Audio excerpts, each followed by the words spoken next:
नमस्कार.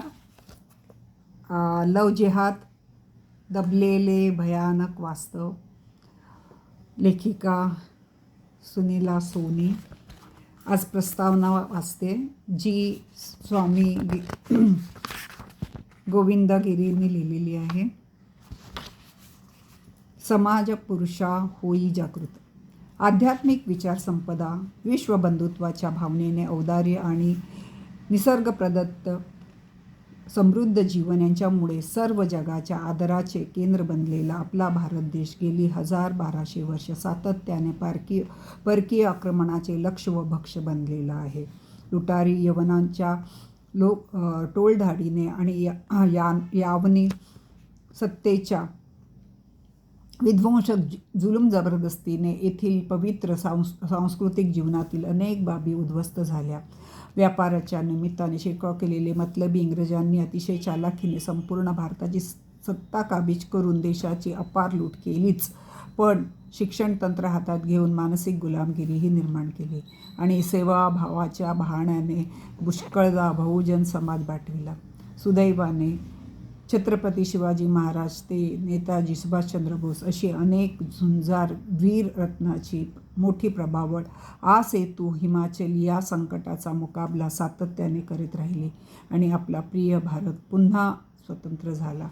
देशाला मिळालेले हे स्वातंत्र्य भारत मातेच्या दोन्ही अंगांना फाळणीच्या सह्य डागण्या देऊनच केवळ मिळाले नाही, तर भारतरत्न डॉक्टर बाबासाहेब आंबेडकरांच्या दोन्ही देशात अदलाबदल करण्याच्या सूचनेचा अव्हेर केल्यामुळेच आता अल्पसंख्याकाची लाजिरवाणी मनधरणी करण्याचा वारसाही घेऊन आले. परिणामतः सीमेवर सतत पाकिस्तानाच्या घुसखोरीचा प्रयत्न आणि देशांतर्गत हिंदू समाजाच्या विविध अंगाची छेडछाड मोडतोड या गोष्टी नित्याच्या होऊन बसल्या. पण या सर्वांपेक्षा वरवर सोज्वळ दिसणारे पण संपूर्ण समाज जीवन पोखरून काढणारे व प्रतिकारासाठी चिवट आणि किचकट असलेले भीषण संकट लव जिहादच्या रूपाने समाजापुढे उभे ठाकले आहे आणि तातडीने उपाययोजना न केल्यास ते भयंकर अक्राळ विक्राळ बनण्याची शक्यता आहे.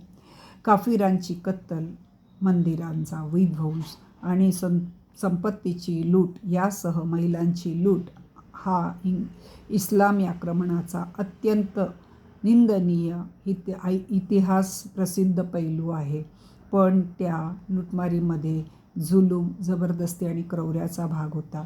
या आधुनिक तंत्रामध्ये संवेदनशील किशोरवयातील व तारुण्यसुलभ स्वप्नाळू जगातील कोमल भावनांचा दुरुपयोग करून मोहजाळात फसवून भुलवून सभ्य कुटुंबातील युवतींना तथाकथित प्रेमाच्या जाळ्यात अडकवणे, त्यांच्यापासून दहशतवादी बनवण्यासाठी शक्य तितके अधिक प्रोजोत्पादन करणे आणि शेवटी त्या असहाय्य अबलेची सगळीकडे गळाचेपी करून तिला पायपोसाचे जिणे जगायला भाग पाडणे ही भीषण समाजाची शोकांतिका आहे. टपलेल्या लांडग्यांनी निरागस पाडसे पळवून न्यावीत आणि सज्जनांच्या डोळ्यात लचके तोडून त्यांचा जीव घ्यावा व हतबल सज्जनांनी सुस्कारे सोडत बघत राहण्यापलीकडे काही करू नये, असे काहीसे हे दृश्य आहे. केरळच्या हायकोर्टाने योग्यच म्हटले आहे की हा केवळ युवक युवतींचा प्रेम प्रकाराचा प्रकार नाही,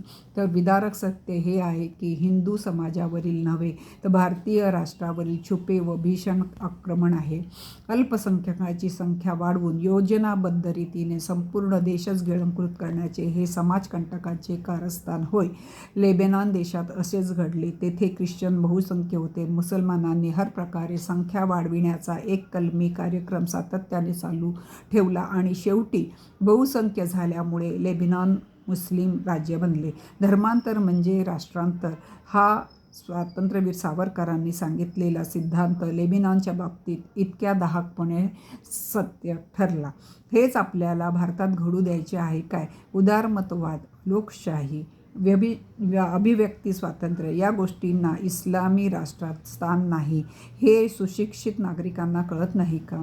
या दृष्टीने या नवीन आव्हानाकडे अतिशय जागरूकतेने व गांभीर्याने बघण्याची नितांत गरज आहे. माझ्या देशात आणि समाजात असे घडता कामा नये, हे मी घडू देणार नाही असा निर्धार करणाऱ्या सुजाण सामाजिक कार्यकर्त्यांनी आता त्या दिशेने सक्रिय होणे आवश्यक आहे. पालकांची दक्षता, कुटुंबात सर्वांची जिव्हाळ्याची विचारपूस, बालमनावर स्वधर्माचे संस्कार, बालपणापासून थोडीशी पण नियमित उपासना आणि भुक्तभोगी भगिनींचे आपल्या समाजात पुन्हा स्वागत, पुनर्वसन यासाठी वातावरण निर्मिती करण्याची नितांत आवश्यकता आहे. सर्व धर्माचार्य आणि समाज प्रबोधनाकडून यासाठी सातत्याने समाज मार्गदर्शन मिळणे अगत्य आहे. सगळीकडे विविध महिला मंडळांनी आणि तडफदार युवक युवतींनी आपल्या परिसरात सावधगिरी बाळगून वेळोवेळी योग्य ती उपाययोजना करणे हे त्यांचे आद्य कर्तव्य होय. या पुस्तिकेच्या लेखिका आदरणीय सौभाग्यवती सुनीलाताई सोवनी यांनी या विषयाचा ध्यास घेऊन त्याचा सर्वांगीण अभ्यास समाजापुढे मांडण्याचे अभिनंदनीय कार्य केले आहे. विशेषतः यासाठी त्यांनी केलेला सर्व दूर प्रवास आणि जीवघेण्या छळातून बचावून आलेल्या युवतींच्या मुलाखतीतील वास्तव अतिशय लक्षवेधी आहे. या जागरूक समयोचित लेखनाबद्दल त्यांचे आभार. समाजात प्रत्येक घरात काळजीपूर्वक वाचले जावे असे हे पुस्तक हे 9/8/2012 स्वामी गोविंदगिरी यांनी ही प्रस्तावना दिलेली आहे. आपण आता पुस्तकाला सुरुवात करूया. पहिला भाग, निमित्त. I am pregnant. Jyoti SMS पाठवते. तिच्या या मेसेजेसमुळे वकिलाची परंपरा असणारे उच्च विद्याविभूषित संपन्न कुटुंब पार भेंडाळून गेले. साहजिकच आहे. पोर आहे तरी कुठे? लग्न तरी केले आहे का? नातेवाईकांना काय सांगावे? शेजारी पाजारी काय म्हणतील?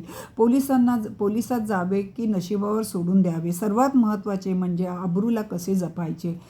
अजगावकर कुटुंबासमोरचे प्रश्न संपत नव्हते. धाकट्या बहिणीने मारवाड्याशी लग्न केले तेव्हा अद्याप लग्नाला तयार न होणाऱ्या ज्योतीची भीड चेपली. घरात कुणकुण होतीच. अशा सलीमशी लग्न करून द्यावे म्हणून ज्योती अचानक हट्टाला पेटली.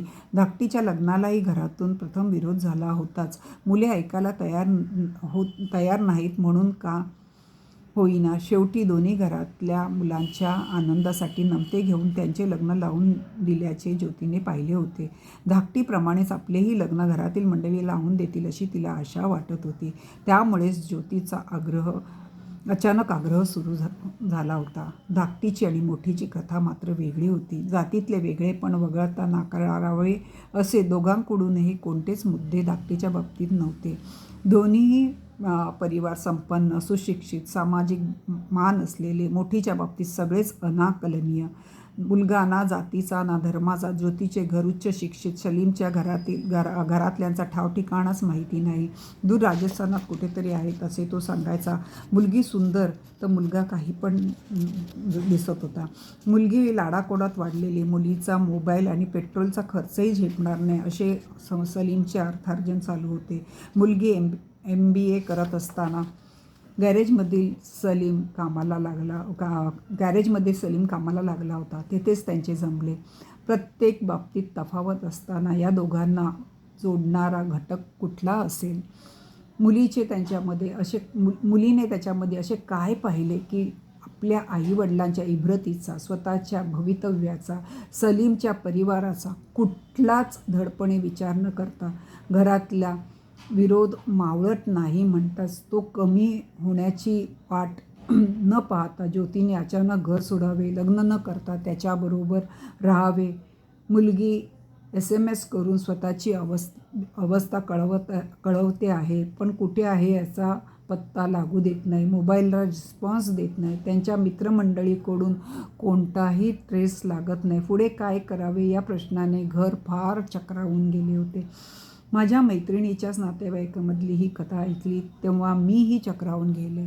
पहिला प्रश्न मनात आला, ज्योतीमध्ये एवढी हिंमत आली कुठून? घरातल्यांच्या मायापाशाने तिला कसे अडविले नाही?